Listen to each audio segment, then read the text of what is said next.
मुबारकपुर शहर में higher secondary school की इमारत कई सालों से ज़बून हालत में है और इमारत का सामान चोरों की नज़र हो रहा है। मुख्तलिफ औकात में इमारत का सामान सर्वंत्र और छत का सामान चोरी किया जा चुका है, जिसके सबब मकामी इंतज़ामिया लापरवाही बरत रही है और इमारत खाली और वीरान बन गई है। रिपोर्ट के मुताबिक मुबारकपुर शहर के हायर सेकेंडरी स्कूल की इमारत 2008 में तामीर हुई थी और MPA डॉक्टर सोहराब खान सरकी के जरिया मंजूर करवाई गई थी। वक्त के साथ इमारत की छत भी खराब हो गई, जिससे चोर इमारत का सामान चुराते रहे। शहर के शहरी बारहा एहतजाज कर चुके हैं, लेकिन चोरी का सिलसिला जारी रहा। शहर के सियासी, समाजी और मजहबी रहनुमाओं वकार अहमद और मुमताज़ और नदीम और दीगर ने कहा कि स्कूल की इमारत की खस्ता हालत और चोरी पर हमें इंतहाई अफसोस है।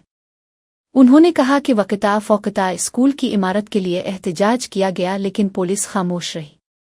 रहनुमाओं ने आला हुक्काम से मुतालबा किया कि स्कूल की इमारत को नए सिरे से तामीर किया जाए, वरना वो मज़ीद एहतजाज करेंगे।